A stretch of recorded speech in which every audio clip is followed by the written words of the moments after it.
안녕하세요. 이시우TV의 이시우입니다. 오늘은 어제 준비했던 축구 승무패 27회차의 나머지 7경기 분석으로 준비해보았는데요. 오늘도 마찬가지로 구성된 경기들은 J리그 1부와 2부의 경기들이며 여러분들의 팩트체크와 결정에 조금이나마 도움이 되었으면 해서 준비해보았으니 영상에서 준비한 내용이 100% 정답이라 생각하지는 마시고 보다 나은 선택지가 있을 수도 있다는 점을 참고해 주셨으면 합니다. 또한 J리그라는 대회의 특성상 몇몇 팀들을 제외하면 실력들이 대체로 평준화되었기에 이변의 가능성도 충분히 많다는 점에 포커징을 맞춰보시는 것도 좋은 방법이라는 말씀을 전하면서 오늘의 승무패 27회차 7경기 분석을 마무리해보도록 하겠습니다. 영상이 도움되셨다면 좋아요와 구독 한번 부탁드리도록 하겠습니다. 오늘의 첫 번째 경기는 가시마와 쇼난의 맞대결입니다. 가시마는 지난 경기에서 간바 오사카를 2대1로 격파했는데요. 올 시즌 처음으로 원정에서 승리를 거둔 것이라 팀에게는 더욱 값진 승리였다고 볼 수도 있었습니다. 후반에는 간바를 압박해서 막아버리는 모습을 연출하기도 했는데요. 일단 가시마가 템포를 높인 상황에서는 강력한 모습이 돋보였고 쇼난과의 매치에서도 전반적으로 공수 전환의 속도가 빠를 가능성이 높은데요. 가시마가 이 상황에서도 적응을 어느 정도 마친 상태라고 볼 수 있었으며 쇼난과의 매치에서도 무패 행진을 기록하는 등 상성에서는 굉장히 앞서고 있는 가시마라 볼 수 있습니다. 수비 역시 홈에서는 더 나은 모습을 보이는 편인데요. 지난 경기에서도 상대의 드리블을 억제하고 압박으로 상대를 막아세우는 것으로 리스크를 줄인 모습은 꽤나 인상적인 요소라고 볼 수 있었습니다. 원정팀 쇼나는 생각보다 골을 만들어내는 능력은 있어 보였는데요. 문제는 수비가 지난 시즌부터 하락세가 완연해진 상황입니다. 지난 경기에서도 삿포로와 3대3으로 무승부를 거두는데 그쳤는데요. 쇼나는 대체로 젊은 팀이기 때문에 아무래도 경기마다 실수가 잦은 것은 불가피한 상황이라 볼 수 있었습니다. 지난 시즌에도 송범근 키퍼가 사실상 청년가장 역할을 하면서 겨우 버텨냈다고 할 수 있었을 정도입니다. 올 시즌에도 경기당 2실점을 기록하며 이는 리그 최악의 수비 수치라고 할 수 있습니다. 그래도 적극적인 슈팅이 득점력에 도움은 주고 있는 모습인데요. 하지만 가시마가 공수 전환에서 아주 약한 팀이라고 보기는 어려운 편이고 쇼난도 블록을 세우는 팀을 상대로는 공세가 아주 뚜렷하지는 않은 편입니다. 이 경기는 가시마의 승리를 기대해 볼 수 있었습니다. 가시마가 쇼난을 상대로 강했던 것도 무시하기는 어려웠고 지난 경기에서 압박과 기동성으로 가능성을 보여주기도 했는데요. 쇼난이 공격적으로는 강세가 뚜렷한 팀이라고 하지만 수비 상황에서의 미스나 실점률이 너무 높은 것이 더욱 큰 문제라 생각되었기에 이 경기는 가시마의 승리와 다득점의 선택지까지 고려해 볼 수 있었습니다. 다음은 FC 도쿄와 교토상가의 맞대결입니다. 도쿄는 니가타에게 3대1로 승리를 기록했습니다. 니가타가 상당히 실점 커버에 대한 역량이 좋은 팀인데 미리 3골을 기록하면서 승부를 가져오는 모습이었습니다. 경기 내내 주도권에서 밀렸지만 롱카운터로 효율을 극대화시키는 모습을 보여주었는데요. 오히려 상대가 몰아치는 상황에서 더욱 강한 모습이 돋보였습니다. 실제로 마치다를 상대로는 주도하는 상황을 만들었지만 오히려 상대의 역습에 당하면서 2대1로 패배하기도 했는데요. 어쩌면 이 경기에서도 교토가 상당히 적극적으로 움직이는 것을 원할 수도 있고 지난 경기에서 효율이 좋았던 롱카운터를 다시 꺼내들 가능성도 높아 보였으며 약점인 역습 제어라는 면모도 이러한 상황에선 리스크가 적어질 것이라 예상되었습니다. 원정팀 교토는 연패에서 탈출했는데요. 상대가 고베였고 승리를 기록했다는 점에서 의외의 승부가 되었다고 할 수 있었습니다. 역시 교토도 웅크리고 기동성을 살리는 것이 가장 큰 포인트인 팀인데요. 하지만 교토는 활동량을 기반으로 다이나믹하고 상대를 몰아세우는 스타일입니다. 고베와의 매치는 서로의 전력 차이가 커 어쩔 수 없이 웅크리는 상황이 나왔던 것으로 해석할 수 있었는데요. 도쿄가 웅크리고 역습하는 것으로 나아가면 상성이 썩 좋지 않아 보였는데요. 사실 지난 경기 상대인 고베도 밸런스와 수비에서 역습으로 바꾼 뒤에는 전적이 뒤집히는 모습을 보이기도 했습니다. 이 경기는 기본적으로 도쿄가 우세할 것으로 보고 있습니다. 지난 경기 효율에서 롱패스와 역습으로 간 시퀀스에서 효율이 상당히 좋았던 도쿄입니다. 교토가 다이나믹하게 올라오는 상황은 오히려 도쿄가 바라는 상황이라 볼 수 있으며 이 상황에서는 도쿄의 약점인 역습 제어도 문제가 크지 않을 전망이기에 교토가 도쿄를 상대로 약했다는 점까지 종합해서 보았을 때 홈팀 도쿄의 승리와 저득점의 선택지를 고려해 볼 수 있었습니다. 다음은 마치다와 가시와의 맞대결입니다. 마치다는 2대0으로 주빌로에게 패배를 기록했습니다. 지난 경기에서는 처음으로 J리그 1부에서 무득점을 기록하면서 연속 경기 득점의 기록도 끊어지고 말았는데요. 물론 마치다가 꾸준함은 있어도 다득점을 노리는 팀은 아닙니다. 전반적으로 사사히 양상에서 수비와 압박, 카운터 위주로 운영하는 유형의 팀이고 전성기 시절의 AT 마드리드처럼 운영하는 편이라고 볼 수도 있습니다. 그럼에도 득점이 자주 나왔던 것은 전반적인 압박 라인이 높아 공격 시작 지점이 높기 때문입니다. 상대인 가시와도 사사이로 운영하는 팀이고 압박 라인이 높은 공통적인 특성을 가지고 있습니다. 따라서 마치다도 가시화가 라인을 올린 상황을 노리는 플랜을 가져올 가능성도 고려해 볼 수 있었습니다. 원정팀 가시화는 사간도스와 1대1 무승부를 기록하고 말았습니다. 그래도 무패 행진을 꾸준히 이어가는 등 올 시즌에는 중위권에서 무난하게 시즌을 시작하는 모습입니다. 냉정하게 가시화가 골 감각이 좋아 보이는 것은 아니라고 보여줬는데요. 슈팅 숫자나 공격적인 플레이가 상당히 많기는 하지만 1.57에 달하고 있는 기대 득점에 비해서 올 시즌 실제 득점은 경기당 0.9에 그치고 있는 상황이며 선수 개개인의 기량도 그닥 좋아 보이지는 않았습니다.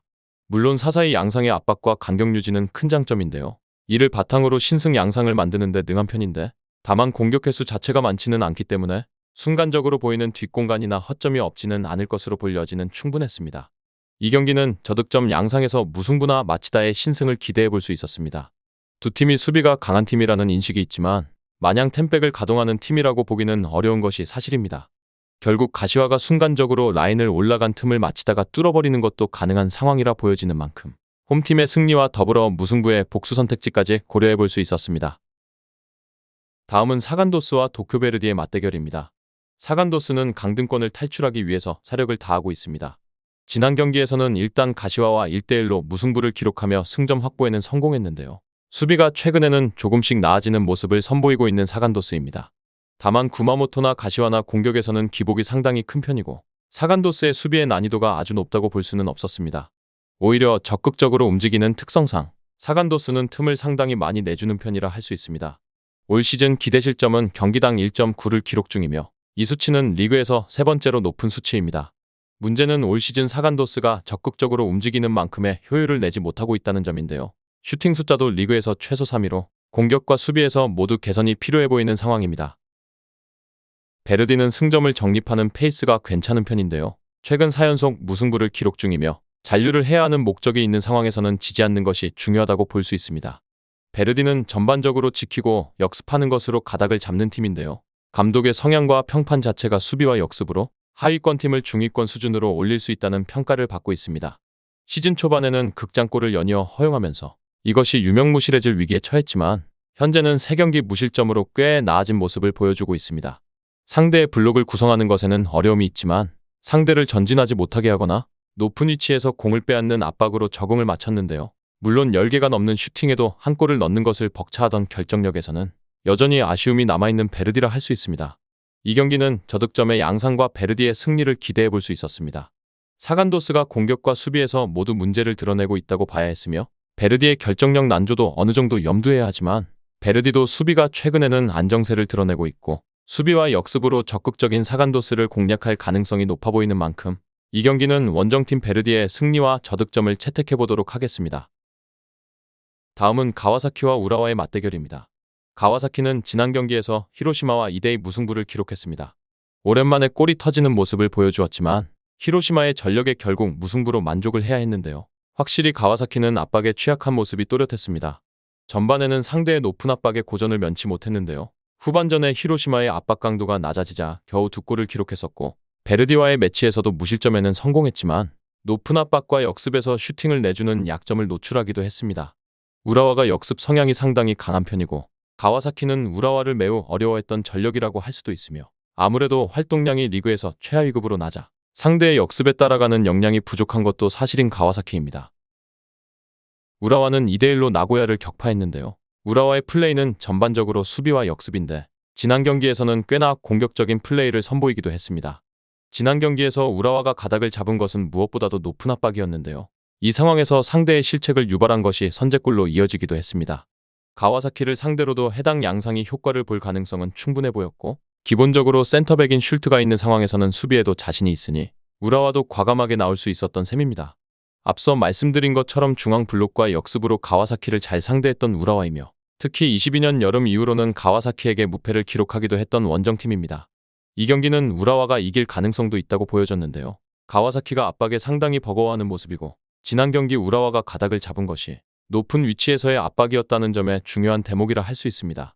애초에 가와사키가 중앙 블록을 세우고 역습하는 우라와를 상당히 까다로워했던 면모도 강했기에 이 경기는 원정팀의 승리와 플러스 핸디캡 그리고 저득점의 선택지까지 고려해 볼 수 있었습니다. 다음은 후쿠오카와 간바 오사카의 맞대결입니다. 후쿠오카는 현재 5연속 무승부를 기록 중입니다. 역시 후쿠오카 다운 페이스라고 할 수 있는데요. 수비는 강하지만 가장 낮은 라인을 구축하는 특성상 공격에서는 두각을 드러내는 것이 쉽지 않은 후쿠오카입니다.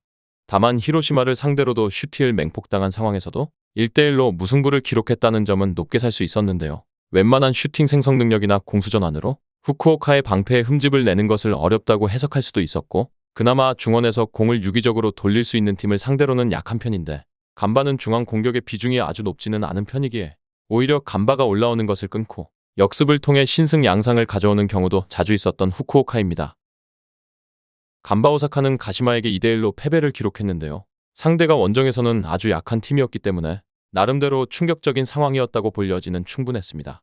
물론 웰튼과 사카모토의 득점 생산력은 꽤 좋은 편인데 야마시타의 드리블이 별다른 효과를 보지 못하는 등 선수의 개인기량에 제법 많은 비중을 둔다는 생각이 들었습니다. 이 상황에서는 공간을 넓게 쓰면서 카운터로 가는 것이 더 나을 수도 있는데요. 다만 후쿠오카가 공간을 쉽게 내주는 팀은 아니고 실제로 우라와나 마치다 같이 수비 중심의 팀을 만나서는 공격에서의 기복이 꽤 심하게 보이는 양상을 띠기도 했던 간바 오사카입니다. 결국 이번에도 수비보다는 공격의 난조가 두드러지게 나타날 가능성이 높아 보이는 간바 오사카입니다. 이 경기는 저득점 양상과 무승부를 기대해 볼 수 있었습니다.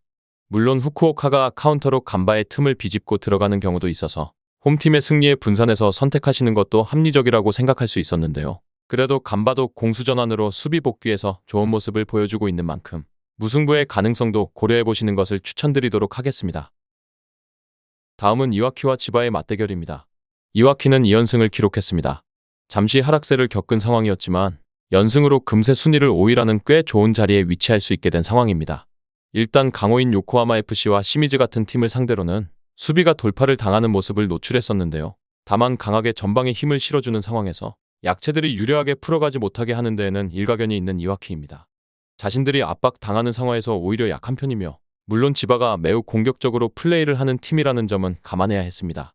지바를 상대로도 지난 시즌 1무와 1패로 좋지 않았고 당시 두 경기에서 처절하게 버티면서 골을 허용하지 않는 면모를 보여주기도 했지만 무득점에 그치는 모습 자체는 아쉬움으로 남아있는 이와키입니다.